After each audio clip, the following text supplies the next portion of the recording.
बिस्मिल्लाहिर्रहमानिर्रहीम। अस्सलाम वालेकुम। Welcome back to my channel. So आज हम डिफरेंट यानी सरफेस एरिया एंड वॉल्यूम के फार्मूलेज देखेंगे। डिफरेंट पैरामीटर्स के लिए कैसे यूज़ करेंगे तो वो आज की वीडियो में हम देखेंगे। सबसे पहले रिक्वेस्ट है कि अगर आप चैनल पे न्यू हैं तो चैनल को सब्सक्राइब और लाइक करना ना भूलें। तो सबसे पहला अगर हम देखें तो लेंथ के लिए यानी हम कौन सा यूनिट इसके लिए यूज़ करेंगे तो लेंथ जो है एक पैरामीटर, इसके लिए हम यूनिट जो यूज़ करेंगे वो है metre, centimetre and then millimetre. ये डिफरेंट यूनिट्स हैं, ये लेंथ के लिए यूज़ करेंगे, स्टैंडर्डाइज यूनिट्स हैं।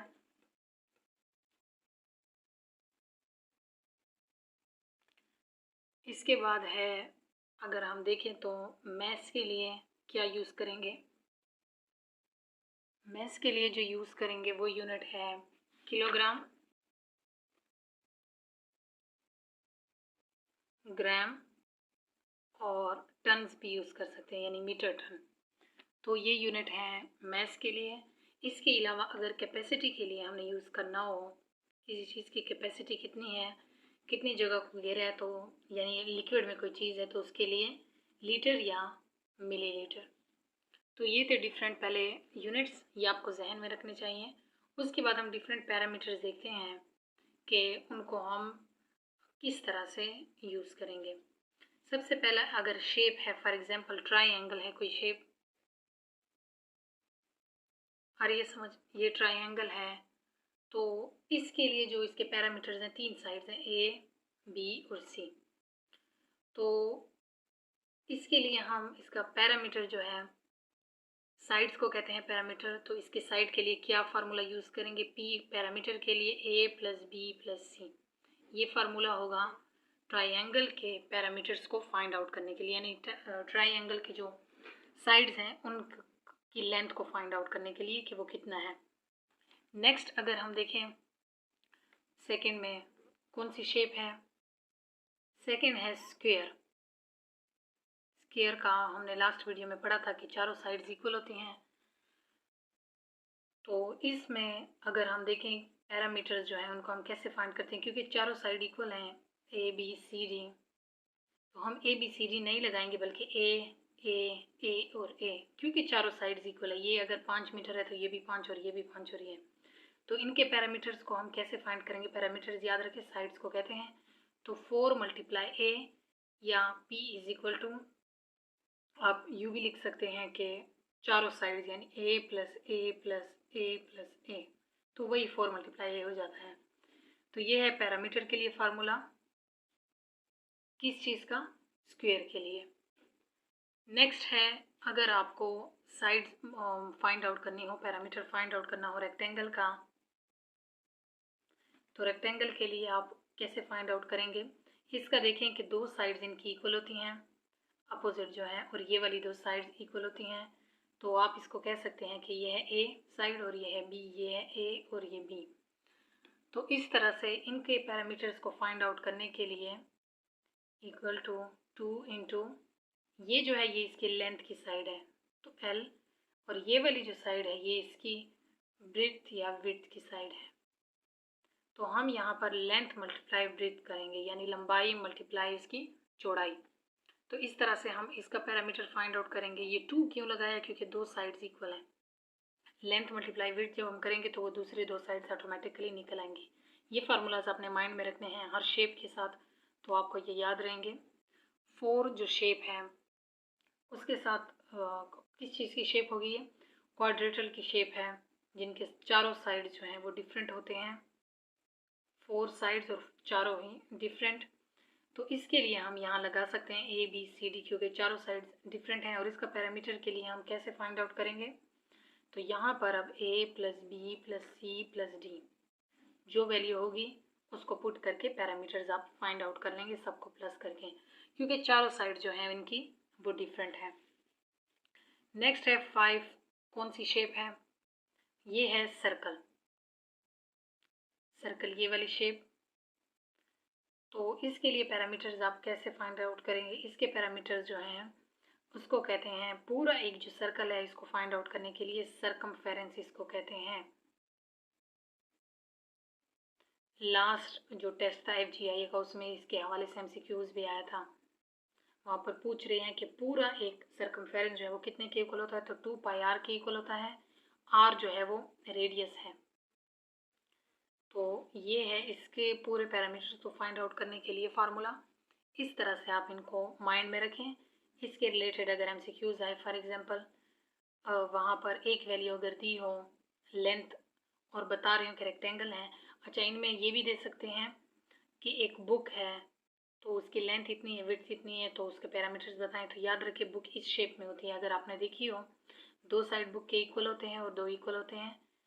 दूसरा, अगर वो आपको कोई भी 3 साइड की चीज़ दे तो वो ट्राइंगल में आएगी और उसके तीनों साइड ये आपको देंगे, तो तब आपने फाइंड आउट करना है।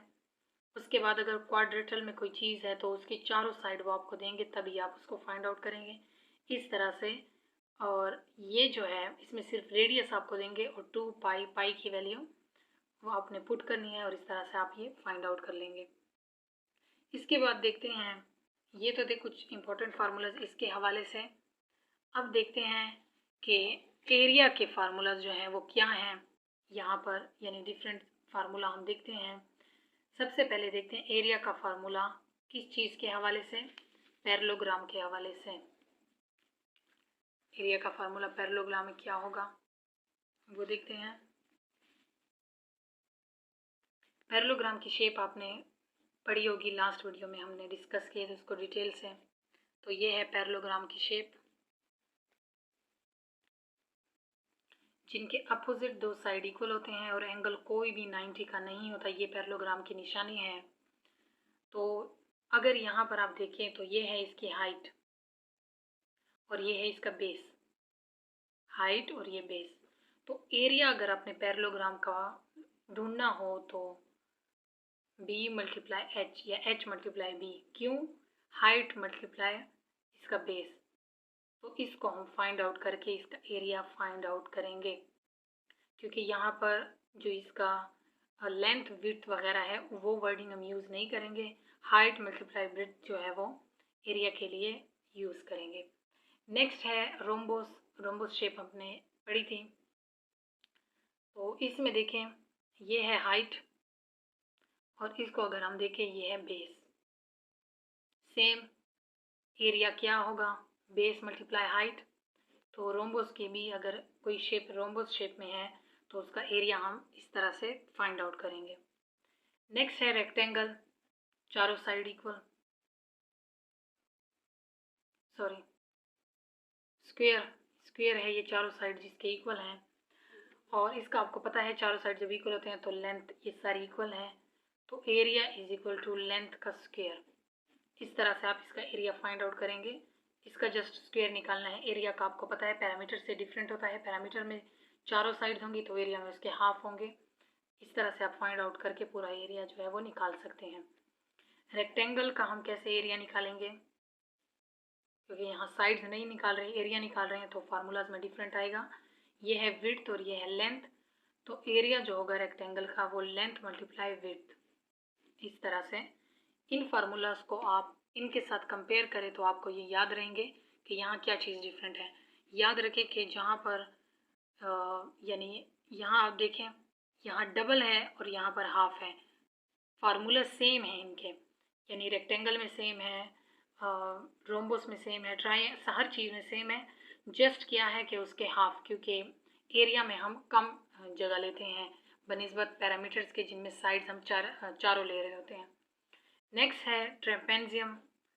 इसके दो जो अपोजिट साइड थे वो इक्वल थे और बाकी दो जो थे वो डिफरेंट थे। तो यहाँ पर ये है इसका बेस का, ये है हाइट और ये है ए की इसकी शेप, क्योंकि ये तीनों डिफरेंट शेप्स हैं इसलिए यहाँ पर ऐसे बताए हैं। तो एरिया हम इसका कैसे फाइंड आउट करेंगे, A plus B into height divided by 2, half क्योंकि इसका करना है तो इस तरह से हम इसको फाइंड आउट करेंगे। एरिया सॉरी ए प्लस बी इंटू हाइट भी यहाँ पर साथ में आ गई है। अब नेक्स्ट है सर्कल के लिए। सर्कल का एरिया आप कैसे फाइंड आउट करेंगे, ये है पूरा अगर हम देखें तो डायमीटर है, आधा अगर देखें तो रेडियस है। और इसका एरिया हम कैसे फाइंड आउट करते हैं, पाई आर स्क्वायर। ये इंपॉर्टेंट फार्मूलाज हैं कोई इनमें आपको मुश्किल नहीं होनी चाहिए, आपने ये याद रखने हैं, क्योंकि लास्ट ईयर इनका क्वेश्चन आया था कि पाई आर स्क्वेयर एरिया के लिए होता है या पैरामीटर्स के लिए होता है, तो ये आपको फ़र्क पता होने चाहिए। ट्राइंगल के लिए अगर हम देखें, ट्राइंगल की शेप को आप देखें, फिर इससे आपको अंदाज़ा होगा, ये है हाइट और ये है बेस। तो एरिया कैसे फाइंड आउट करेंगे? Area is equal to base multiply height divided by 2। यहाँ पर क्योंकि एरिया हमने लेना है तो पैरामीटर्स का ये हाफ होगा। इस तरह से ये कुछ फार्मूलाज हैं जो आपको याद रखने हैं एरिया के हवाले से और पैरामीटर्स के हवाले से। आई होप इसकी आपको समझ आ गई होगी। कुछ इसके रिलेटेड और रहते हैं, इंशाल्लाह वो हम नेक्स्ट वीडियो में करेंगे। सो ज्योमेट्री के कुछ इम्पोर्टेंट ये थे। इसके बाद हम एरिया ऑफ सर्कुलर सरफेस जो हैं उनको करेंगे। सो यहाँ तक थी आज की वीडियो। ये जो इम्पोर्टेंट फार्मूलाज थे वो मैंने डिस्कस किए हैं। इसके अलावा वॉल्यूम के फार्मूलाज हैं प्रिज्म के और जो हैं साइलेंडर के, लेकिन वो बहुत कॉम्प्लिकेटेड हो जाते हैं और उनसे ज़्यादा नहीं आते MCQs।